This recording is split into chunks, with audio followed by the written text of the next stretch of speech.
47 seconds ago, something happened in Senate Committee Room 216 that will be replayed on every major news network for the next week. FBI Director Kash Patel, sitting at the witness table with his usual stone-cold composure, watched as Senator Amy Klobuchar opened a manila folder and began reading names that made his face drain of color so rapidly that even the C-SPAN cameras caught the transformation in real time. The hearing was scheduled as routine FBI oversight, budget discussions, cybersecurity updates, standard operational briefings, the kind of session where senators ask prepared questions and FBI directors provide rehearsed answers designed to reveal nothing while appearing transparent.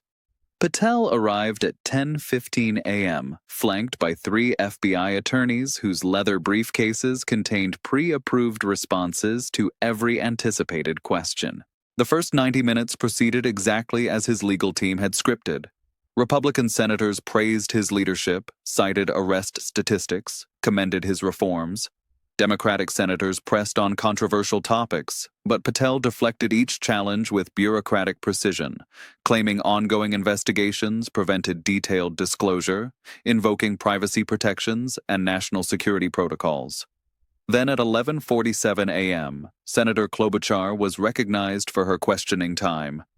The room's energy shifted immediately. Klobuchar had served on this committee for 12 years. She didn't grandstand. She didn't perform for cameras. When she brought documents to hearings, they mattered. The manila folder sat closed on her desk, unremarkable except for the red classification stripe visible along its edge. Patel noticed it, his eyes tracking to the folder for exactly 3 seconds before returning to Klobuchar's face. Trained observers caught the micro-expression of concern that flashed across his features. "Director Patel," Klobuchar began, her voice carrying that measured Midwestern tone that somehow made every word feel more serious. "I want to discuss FBI victim services, specifically regarding federal trafficking cases." Patel's posture remained relaxed, but his left hand moved to adjust his tie, a self-soothing gesture indicating psychological stress. "Of course, Senator. The FBI prioritizes comprehensive support for trafficking victims through our dedicated Victim Services Division." "Excellent," Klobuchar said. And something in that single word made every person in that chamber understand that Patel had just stepped into carefully laid groundwork. "So you would agree that trafficking victims deserve to have their voices heard, their testimonies preserved, and their cases investigated thoroughly?" Patel nodded confidently, still projecting the authority he would lose in approximately 60 seconds. "Absolutely, Senator. Every trafficking victim deserves justice, and the FBI is committed to pursuing these cases with our full resources." "I'm glad to hear that commitment," Klobuchar said, opening her folder with deliberate precision.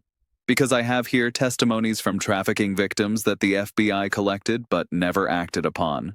The shift in Patel's demeanor was subtle but noticeable. His shoulders tensed slightly.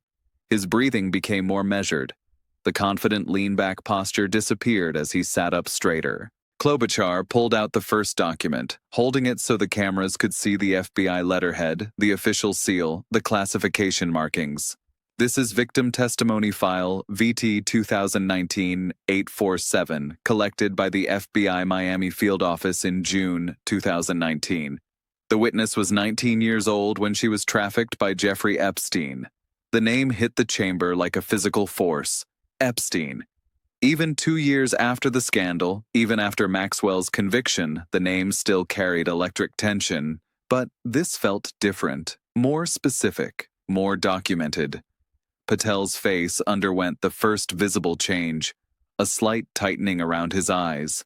His hands, which had been resting casually on the table, now lay flat against its surface. "This young woman provided detailed testimony about her experiences," Klobuchar continued, her voice steady but loaded with significance.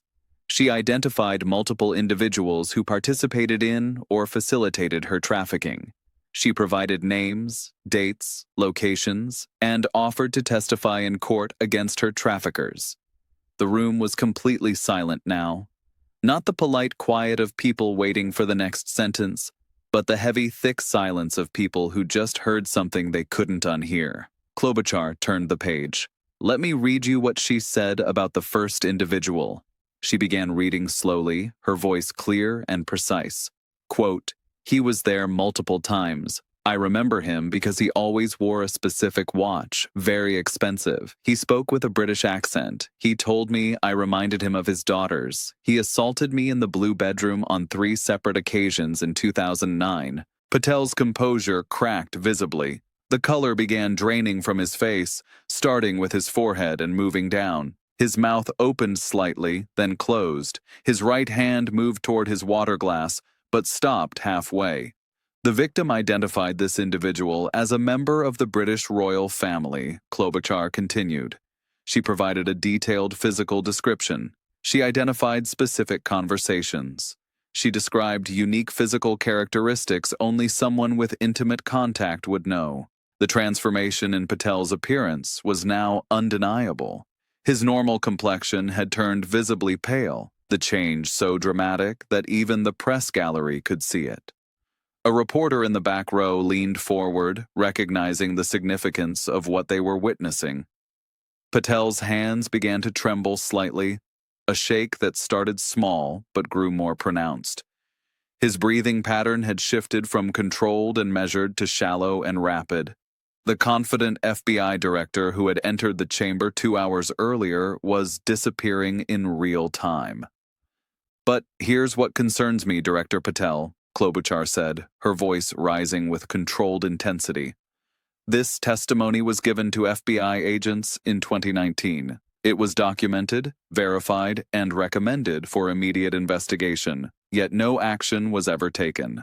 Patel's mouth opened, but no words emerged. His left hand moved to his water glass, and when he lifted it to drink, the trembling was so pronounced that water sloshed over the rim, spilling onto the witness table in a way that every camera captured. Let me read about the second individual this victim identified, Klobuchar continued, turning another page. Quote, the technology executive came to the island 4 times while I was there. He always arrived in a private helicopter. He participated in group activities and specifically requested younger girls. He filmed some encounters and said the recordings were for insurance purposes. With each word, Patel seemed to shrink further into his chair. His face had gone from pale to almost gray. Perspiration was visible on his forehead under the committee room lights. This victim identified a prominent Silicon Valley CEO, Klobuchar said. She described his private jet, his security detail, specific technological equipment he brought to the island. She provided testimony that would constitute multiple federal felonies. The senator's voice carried a weight that seemed to press down on everyone in the room. Camera operators adjusted their focus, sensing that history was being made in real time. Patel looked desperately at his attorneys, but they sat frozen, their usual confident demeanor completely gone. This wasn't a scenario anyone had prepared for. Director Patel, Klobuchar continued, pulling out another document, I have similar testimonies from 11 other trafficking victims, each one naming powerful individuals, each one providing detailed, verifiable evidence, each one completely ignored by the FBI. The room was chaos now, but controlled chaos. Whispers erupted across the gallery, journalists were frantically typing, committee members were exchanging looks of genuine shock. Let me read one more name, Klobuchar said, and her voice carried a weight that made the entire chamber fall silent again. This victim, trafficked at age 17, testified about, quote, the former president's advisor who visited the New York residence regularly. He always arrived late at night. He brought gifts for the younger girls. He specifically requested me because I was studying political science. He told me I could have a future in politics if I kept quiet about our encounters. Patel's face went completely white. The color drained so dramatically that he looked physically ill. His hands were shaking visibly now, and he clasped them together on the table to try to stop the trembling. This victim identified a former White House official by name, Klobuchar continued. She described his security detail, his government transportation, specific political conversations he had with Epstein. She provided testimony that would end careers and result in federal imprisonment. The weight of what was happening settled over the room like a blanket. This wasn't partisan theater. This wasn't political gamesmanship. These were documented victim testimonies about powerful people, and the FBI had buried them. Director Patel, Klobuchar said quietly, her voice now carrying absolute moral authority. These victims trusted the FBI. They came forward. They told their stories. They provided evidence that could bring their traffickers to justice, and your agency did nothing. Patel sat motionless, his face a mask of visible distress. His breathing was audibly rapid. His hands trembled despite being clasped together. "So I need to ask you directly," Klobuchar continued, "why does the FBI have detailed victim testimony naming specific powerful individuals connected to Jeffrey Epstein's trafficking operation, and why has no action been taken on any of these cases?" The question hung in the air like smoke after a gunshot. 23 seconds of complete silence. In congressional hearings, 23 seconds is an eternity. It's a confession without words. Klobuchar wasn't finished. She pulled out one final document, this one with multiple red classification stamps. This is an FBI internal memorandum dated March 15, 2025, 2 months after you became director. Subject line, Epstein Victim Testimony Classification Review. She began reading, her voice cutting through the silence. Quote, "All victim testimony files related to high-profile individuals are to be classified at the highest levels.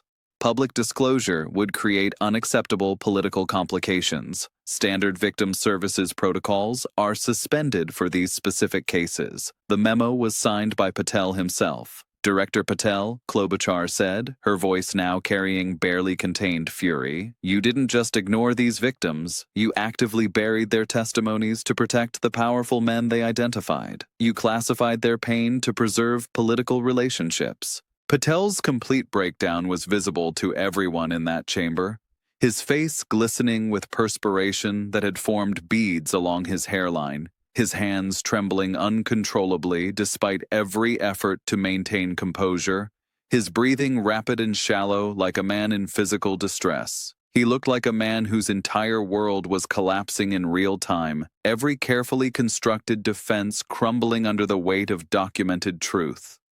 "These victims were children, Director Patel," Klobuchar continued, 17, 18, 19 years old. They trusted the FBI to investigate their trafficking. Instead, you used their trauma as leverage to protect the same powerful men who abused them. The moral weight of the accusation settled over the room like a physical force. This wasn't about bureaucracy anymore. This wasn't about classification protocols or political considerations. This was about children who were trafficked and an FBI director who chose to protect their abusers instead of pursuing justice. At 12:14 p.m., exactly 27 minutes into Klobuchar's questioning, Kash Patel's career effectively ended. Not through partisan attacks or political theater, but through the documented voices of trafficking victims whose testimonies he had personally buried to protect powerful predators. The hearing continued for another hour, but it didn't matter. The footage was already viral. The victim testimonies were entered into the congressional record. Social media exploded with clips of Patel's visible breakdown. News networks interrupted programming for emergency coverage. And somewhere, 11 young women who had trusted the FBI with their trauma finally had someone fighting for them. Their voices finally heard after years of institutional silence. Sometimes, accountability doesn't require complex investigations or months of testimony. Sometimes, it just requires one senator willing to read the names that powerful people never want spoken aloud. Amy Klobuchar had spoken those names, and Kash Patel's pale face told everyone watching exactly how damaging the truth really was.